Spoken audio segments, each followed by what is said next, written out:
What is it that Christian philosophers actually believe? As a skeptical atheist, I'm going to analyze an internal debate within Christian scholarship. We need to define the following terms: moral realism, biblical inerrancy, and omnibenevolence. Moral realism is the view that moral propositions are either true or false, and like logical propositions, can be described as truth-bearers or as contradictions. We often hear proponents of this view say, if X is objectively wrong, it's absolutely wrong for everyone, unconditionally. Indeed, proponents of moral realism say that moral facts are like objective facts about the world. They just are the case, and they can't not be the case. Biblical inerrancy is the view that states it's impossible for God, by definition, to be mistaken about any fact, even the most insignificant historical fact, and therefore, if the Bible is God's work product, it must be absolutely true and factually perfect. An argument for the doctrine goes something like this. 1. God works all things by the counsel of his will. This is taken from Ephesians 1:1:1. 2. By definition, if God exists, then God is the closest thing to an inerrant being. 3. If the Bible is God's message, by implication, it's an inerrant work. 4. Therefore, under the assumption that Christianity is true, the Bible must be inerrant. Atheists often use this exact argument against Christianity to substantial effect. Omnibenevolence is the doctrine that if God exists, he is morally perfect. Under this doctrine, God is only worthy of worship if he is morally good. That means if your moral intuition tells you that some religious belief is wrong, then even if that God exists, you ought not worship it. Worship is only permissible to perfectly moral authority. Apologists will often say, we all know it's morally wrong to torture babies for fun. But what they mean is everyone with a normal moral intuition, which is contingent on the human brain functioning as we would expect it to, then that proposition is morally disgusting to such a person. The argument usually goes that most humans know this is wrong, and if humans were designed by God, then therefore God must know it's wrong. Therefore, the God of the philosophers would be morally disgusted by deriving happiness from torturing babies. The principle, what you do unto the least of these, you do unto me, is an indication that the God of the philosophers, at least the Christian variety, would never condone smashing babies against rocks or being happy about it. If a religious tradition claims otherwise, that would be a logical contradiction. Under moral realism, moral propositions are like that of logical propositions. They're not allowed to contradict.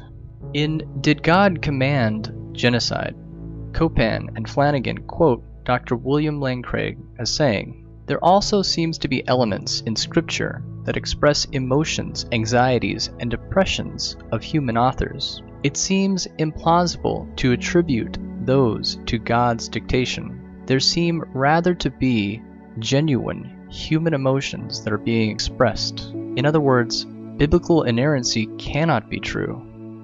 To illustrate this, Craig gives further evidence. Psalm 137 was written in exile in Babylon. By the rivers of Babylon, we sat and wept when we remembered Zion. There on the poplars we hung our harps, for there our captors asked us for song. The psalm ends in this startling statement, Daughter Babylon, doomed to destruction, happy is the one who repays you according to what you have done to us. Happy is the one who seizes your infants and dashes them against rocks.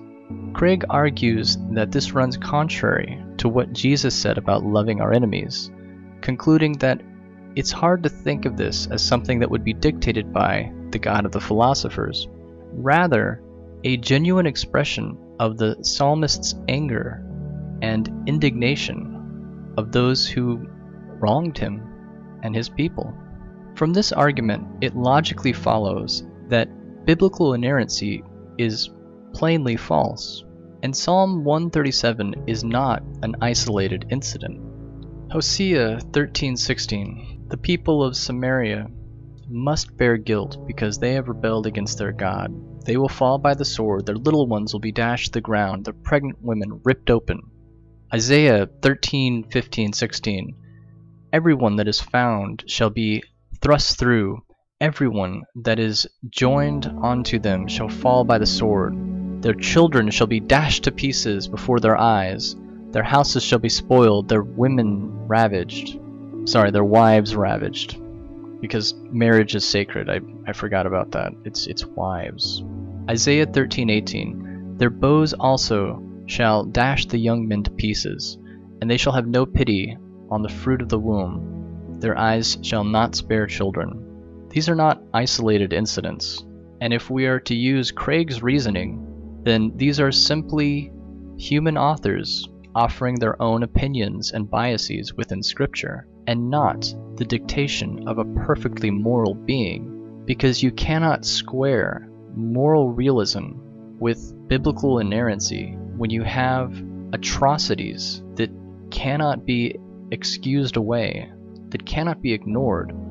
If you want to be a theist and you want to believe in this God of the philosophers that's morally perfect, then you can't be a hypocrite. You can't say, oh, well, I have these absolute moral values and I believe that human beings are absolutely intrinsically valuable, but maybe sometimes they're not so valuable. Another apologist, Dr. Paul Copan himself, an avid defender of the atrocities in the Bible, admits that God's commands to the Israelites were not ideal, but then uses some very bad reasoning to try to make excuses for it. However, it's absurd to suggest that a morally perfect God would compromise his ethics simply because of the social conventions of the Israelites, and yet that seems to be Copan's reasoning. On the one hand, we have the God of the philosophers, which is defined as logically, morally perfect.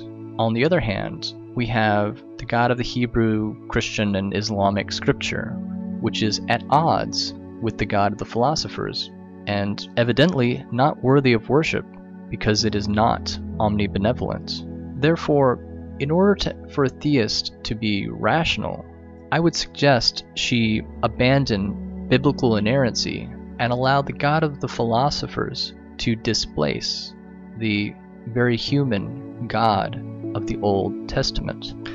The Christian theologian and scholar Randal Rauser makes this argument.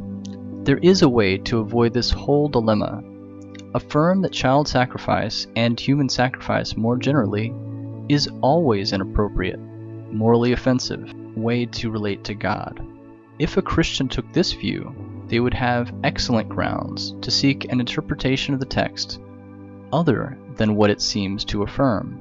As an atheist, I would say that the Christian doesn't need to interpret the text in some special way at all. They can simply believe in the God of the philosophers without the Bible. Sadly, many Christian apologists write extensive books and host workshops attempting to provide a moral defense of Old Testament atrocities. Dr. Paul Copan's Is God a Moral Monster attempts to do just that. If you want a point-by-point refutation, that criticism was written by a Christian scholar named Thom Stark. In his Is God a Moral Compromiser, Stark rejects biblical inerrancy, similar to the previous point raised by William Lane Craig regarding Psalm 137. A link to Stark's review will be in the description box. In response to this criticism, Paul Copan makes at least one interesting admission. When we see Yahweh is the cloud rider on a chariot, is this syncretistic? After all, in the Ugaritic literature, Baal is the chariot rider on the clouds. What of the mention of the divine effort to subdue chaos and bring order in the Bible? There's Yahweh's battle against the Leviathan dragon, Tanannin, mentioned in Isaiah, yet the Ugaritic refers to Baal's fighting against Tannin, dragon, and Lotan. I would argue that the biblical texts are polemic and subversive. They appropriate literature familiar to Near Easterners, and they present Baal and other deities with the one true Israelite deity. Yahweh literally displaces them. The same is true of the creation story. The deep, the darkness, the sea, and even the heavenly bodies were gods in their own right in Near East cosmologies, accounts of the world's origin. Yet in Genesis 1, they are domesticated. They are seen as creations of God himself. Interestingly, Paul has decided to admit that pre-existing mythology from Near East religions was appropriated by the writers of the Hebrew stories. Well, this is what atheists have been saying all along. There's nothing original in the Hebrew creation stories. These stories were borrowed from polytheistic mythology. As well, many of the rites and rituals of the ancient Israelites were borrowed. Logically, it doesn't make sense for the god of the philosophers to create a world out of nothing and then to populate it with monsters to fight. This only makes sense as a borrowed legend from ancient mythology. The story of the garden and the flood were also borrowed from ancient, well-established mythological stories. So what Paul seems to be doing in his attempts to defend the Bible, giving it as much room as it might need for a defense, he seems to be saying that it's completely untrustworthy, which is a similar point that Dr. William Lane Craig made about Psalm 137. I think intelligent and rational theists must allow the God of the philosophers to displace the barbaric and all too human God of the Old Testament. The new atheists tend to agree with Copan that the Hebrew religion sprang from mythology, and it's part of the reason why they reject religion. Theists who want to continue to worship should perhaps worship the God of the philosophers, but that God is not compatible with ancient religious mythology. Pick one, because you cannot have both.